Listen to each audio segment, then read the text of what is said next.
Star Wars Gold and Fire, a Prologue.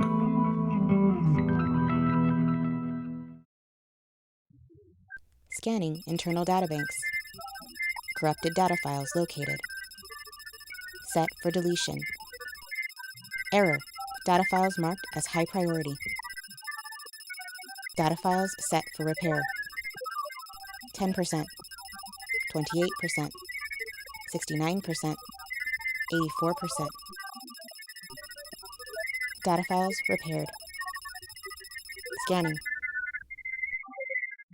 Data files identified as encrypted memory logs. Data files decrypted.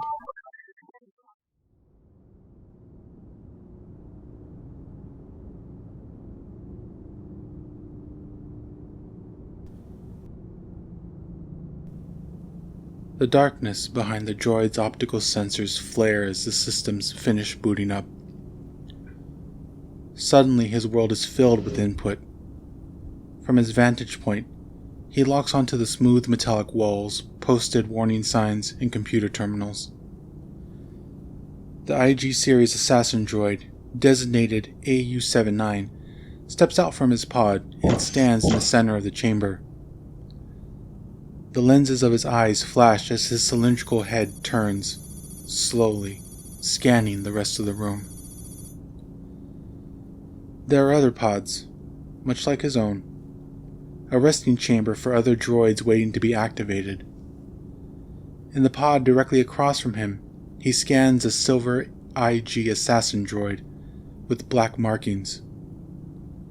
It's currently deactivated. His head turns. He scans another. Same make and model, though this one is deep crimson with a darker red lining. Deactivated. He scans another, brass with metallic blue lining. Deactivated.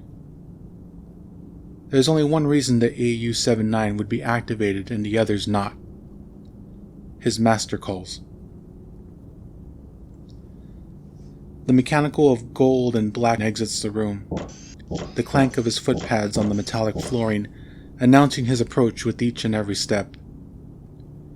Rounding into a hallway of smooth gray, he stops at the entrance beneath the light, casting a cascade of gold reflections upon the surrounding walls. There, in front of him, is his master. AU-79 doesn't feel fear, but he knows what it looks like in the eyes of others who gaze upon the creature. Darth Farron, a Shistavanin, tall, beastly with long fur and wolf-like fangs, a short snout and red, menacing eyes. Clad in dark robes, arms crossed over his chest, the Dark Lord peers down at AU-79 appraisingly before he snorts. Huh. AU, I see your repairs have been completed. Response: Yes, Master Farron. The new chrome plating proved to be quite durable. Good. The others are due for the same upgrade. Of course, I tested it on my best first. Response: Yes, sir. Darth Farron gives AU a longer look, as if inspecting the chrome plating and the repair work himself. A look of satisfaction appears on his face, clearly approving of the workmanship that was used on the gilded droid. Afterwards, he turns and walks away, heading down the hall and away from the repair chamber that AU had just been summoned from. AU obediently follows, tailing behind his dark master as they leave the facility. Out in the open air, AU's sensors immediately begin to scan the environment. The red lenses of his optics turn, feeding him information on the environment, the deep, orange sky filled with sulfuric clouds. The ground itself is dark, yellow stone that juts into high spires, clawing at the very sky itself. As they travel across this arid landscape, AU nor his master budge at being pelted with granules of fine sand carried by a gust of wind. Only when they reach the other end of this plateau do they stop and survey. Below them, in a natural chasm, with layers upon layers of sediment and stone, is what appears to be a village. Buildings carved into the yellow rock, primitive at first glance but well maintained. However, interjected throughout are more advanced buildings. Barracks, weaponry bunkers, and a communication depot, just to name a few. These buildings of angular metal gleam in contrast with the earthen walls. Darth Farron sighs as he stands next to the edge, planting his foot on a nearby stone and leaning down to look across the community.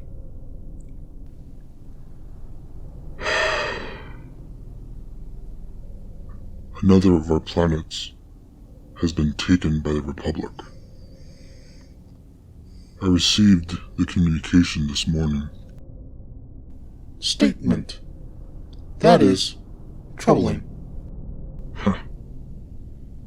We shall prevail. The Republic, the Jedi, there are so many things they are not aware of. Weapons far beyond their grasp.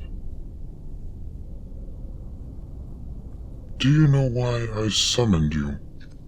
Response. No, I do not. Query. Is this a personal mission? In a manner of speaking. Today, AU, is the day. The day I bring Ordana into the fold. She is ready. I can sense it. Response.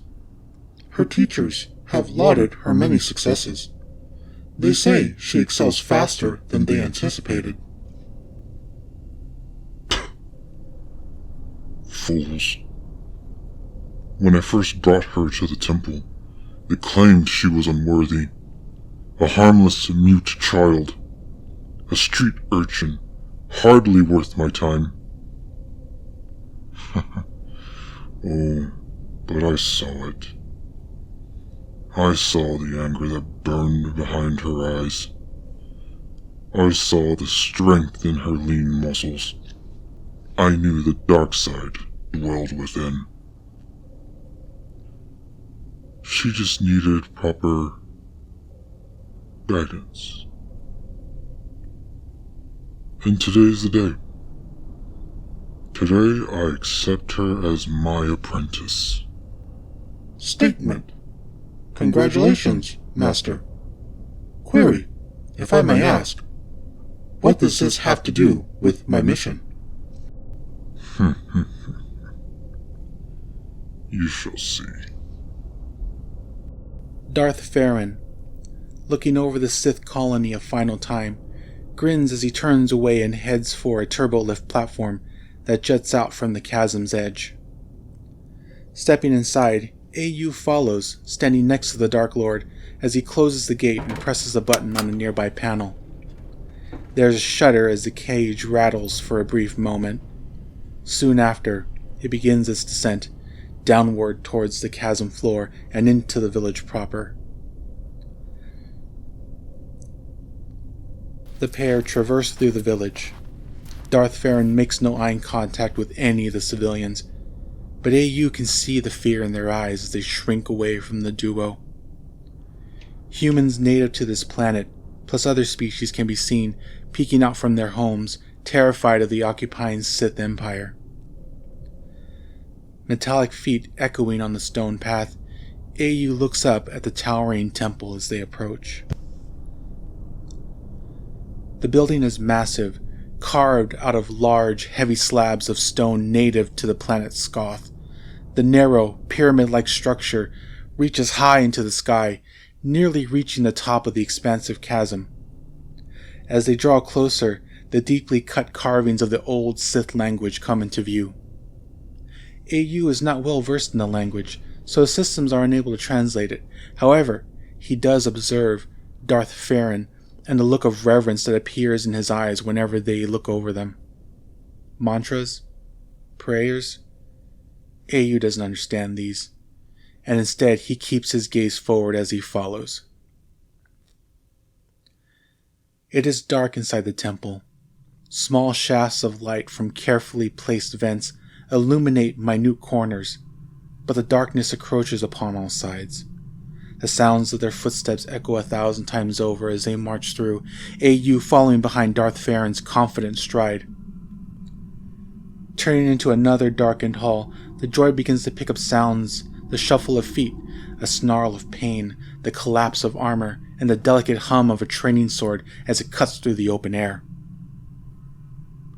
It's only a few more feet before both figures enter one of the chambers and stop. The chamber is large, lined with black reflective stone. In the middle runs a training ground, an arena with a floor of soft sand and jutting obelisk of sharpened stone. In the midst of all this are 3 trainers, powerful warriors, each with a weapon of their own, dressed in dark robes and armor.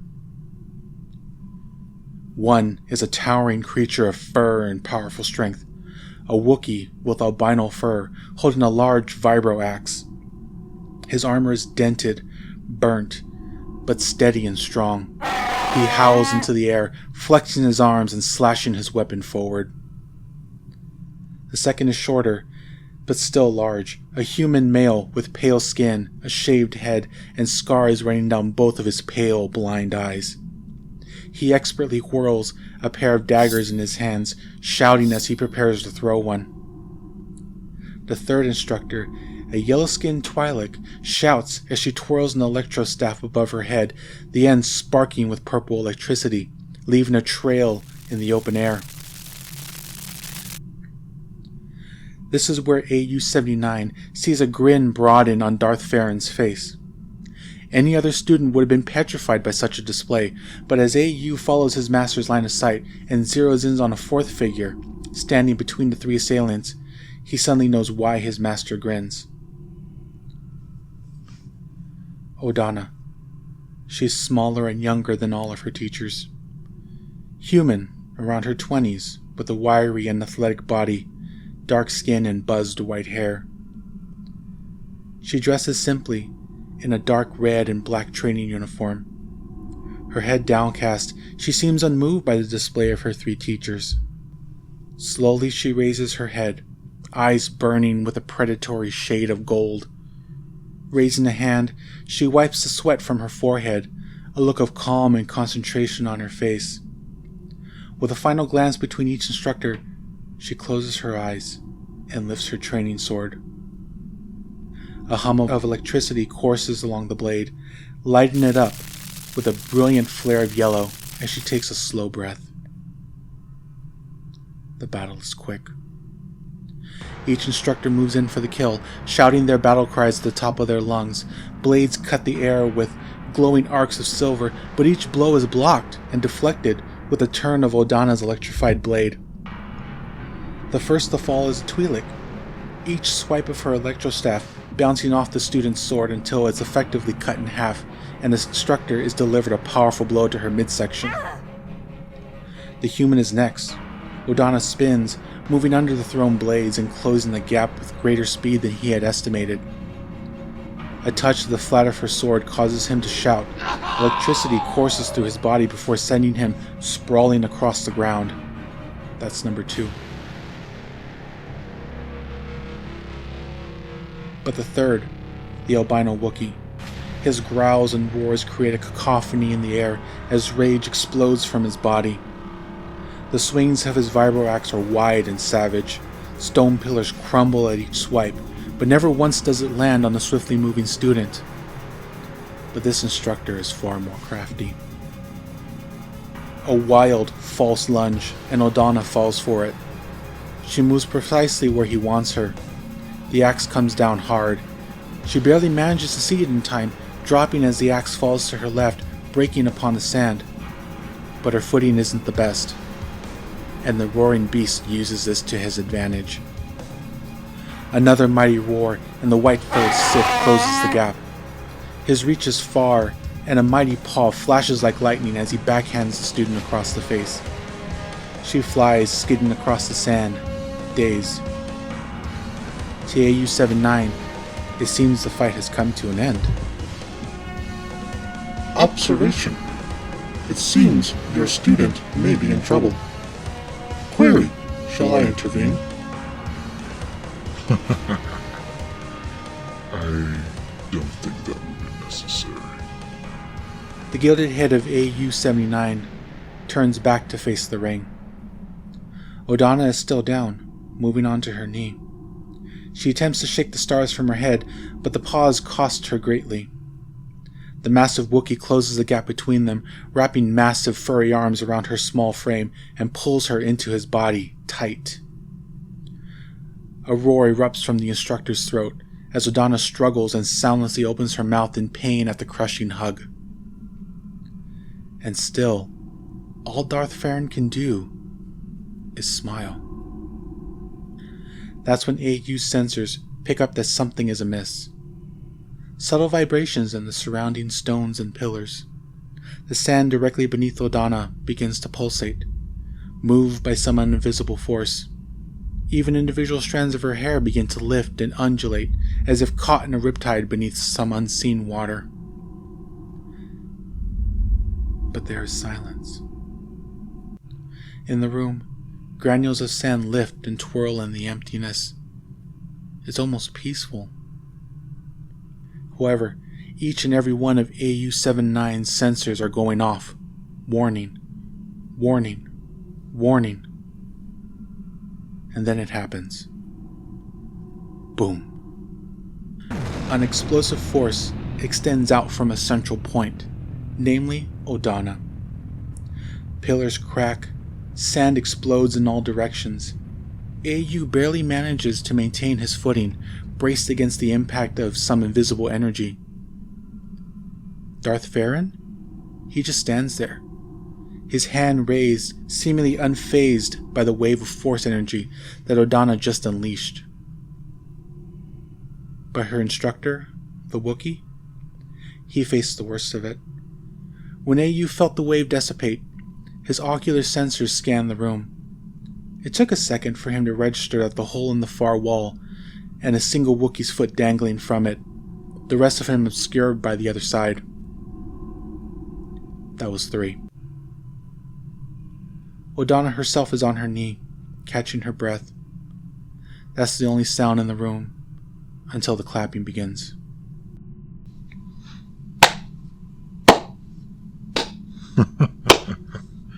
Very good, young one.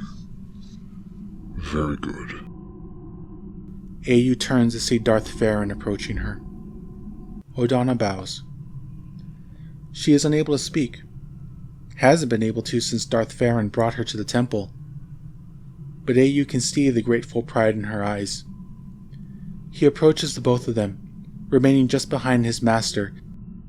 You have exceeded my expectations. Your ferocity, your cunning. Yes, the dark side is strong within you. The student offers the Dark Lord a sly smile and bows her head. Therefore, I see no reason to delay my decision further. Darth Farron draws his black and gold lightsaber and presses the button on the hilt. His dark hand is bathed in the red light of fire as he ignites his saber and lifts it up. Odana's eyes are wide with honor. She kneels, bowing her head, clenched fist pressed into the sand. Darth Farron lowers his saber, holding it just over the back of her head as he begins to speak. Odana, you have been robbed of your voice. But the dark side, it knows your words, even if you say them from within. Repeat the oath with me, and become my apprentice. The room shakes. Darth Farron speaks, and AU can only surmise that Odana is repeating the words within her mind. Their combined pledge to the oath draw in the surrounding darkness. peace is a lie, there is only passion. Through passion, I gain strength. Through strength, I gain power. Through power, I gain victory. Through victory, my chains are broken. The Force shall free me. AU watches as the room begins to lighten again. The daylight coming in through the ventilation shafts was never enough to fully light the room, but the change is still evident nonetheless. Darth Farron pulls his crimson lightsaber away from Wadana's shoulder, smiling wickedly. Arise, my pupil. With that, I officially welcome you to the Sith Order. Wadana stands, a dark look in her eyes as she bows her head in thanks. Darth Farron then turns, his gaze sweeping back to his faithful droid. AU, this young apprentice is going to be under your charge. You are to keep her safe, no matter what. Do you understand? Statement. Understood. New mission parameters accepted. A full grin pulls the corners of Darth Farron's lips. AU watches his master as the towering Sith takes his new apprentice by the shoulder and carefully guides her away. New teachings are to begin. While normally AU would take this as his dismissal, his protocols demand that Wadana remain in his protection. Therefore, she should remain under his vigil. Stepping over the fallen, unconscious bodies of her instructors, he sends a message to the medical facility to come. And, running a corner, he catches up with his lord and lady as they enter the library to begin the next phase of her instruction.